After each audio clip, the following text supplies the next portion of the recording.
Greetings, everyone. Thank you for joining with me again today. My name is Oostenbrugge, and I am the Executive Director for the Institute of Certified Professional Managers. Although we've talked about communication before, particularly the communication process itself, today I want to focus on something a little bit more tactical. The best practices of effective communication in a real-world workplace context. Because as business managers, we know that communication isn't just about transmitting information.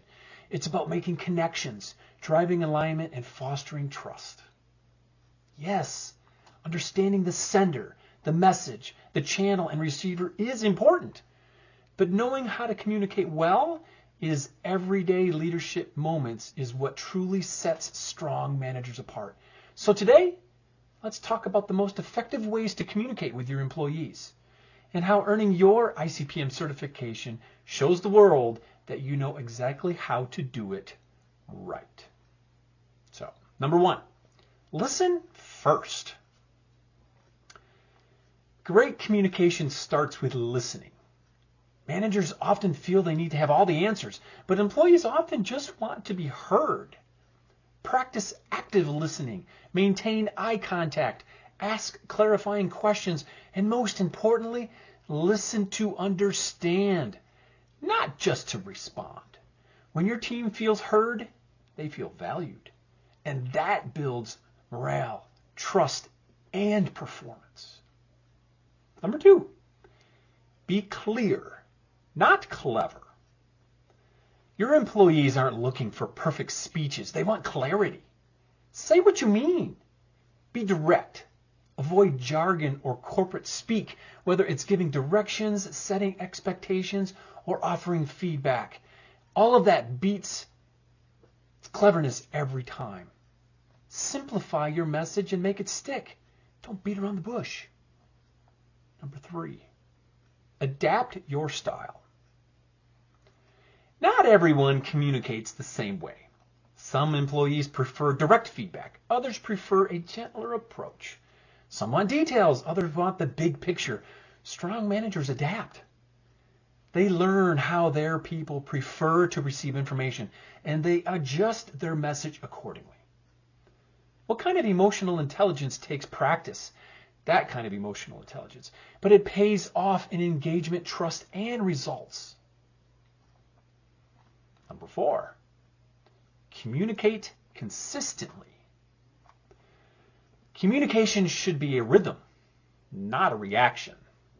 Hold regular one-on-ones. Give feedback in real time. Don't wait for a performance review to talk about performance. Your employees should always know where they stand. Consistency builds confidence. Number five, make it two-way. Communication isn't a one-way street. The very nature of that word, communication. It's a conversation. It creates space for questions. It encourages feedback. Let employees challenge respectfully and contribute meaningfully. When you open up the conversation, you unlock innovation, honesty, and loyalty.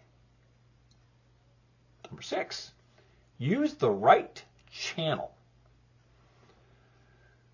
The medium does matter. Not everything belongs in an email. Hello?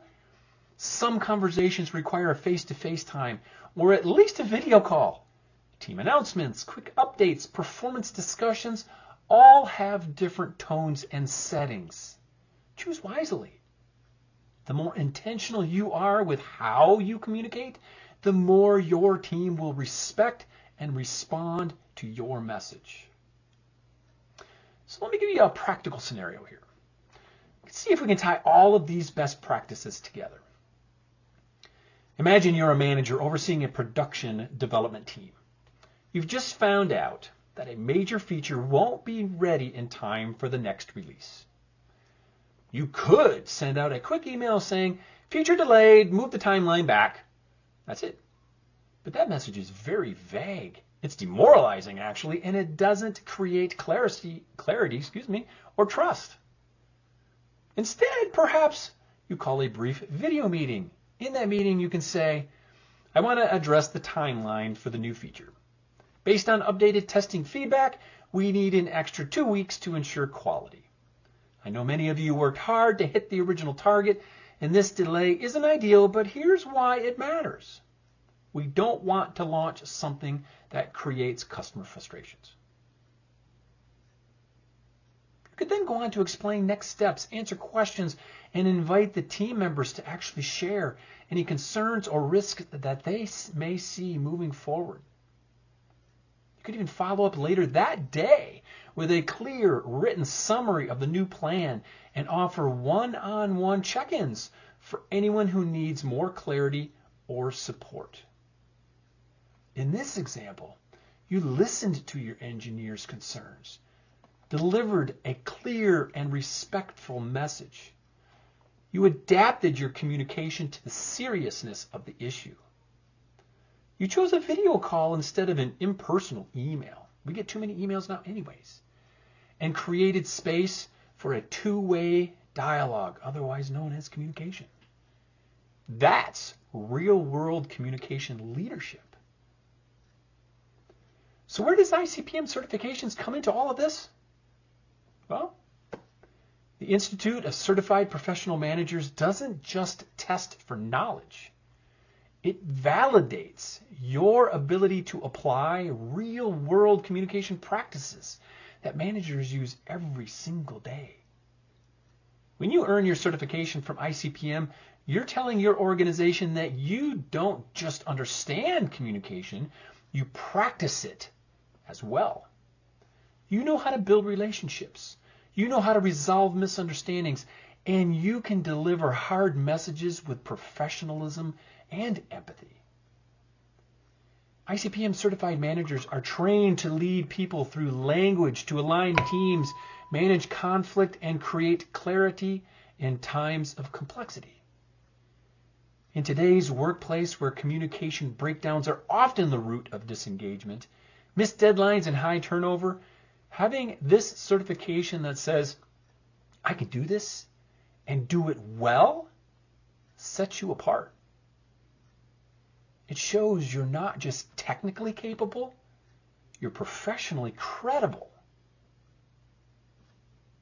So even though we've discussed the process of communication before, today I hope you walk away with practical best practices that you can start using immediately. Because strong communication is the foundation of leadership. It creates trust, it builds culture, and it drives performance. If you want to grow as a manager, focus on how you communicate. If you want to increase your impact, learn to listen, clarify, and adapt. And if you want to validate that skill set to others, earn your certification from ICPM. Because when people trust how you communicate, they'll trust how you lead. Thank you, and we'll see you all again soon.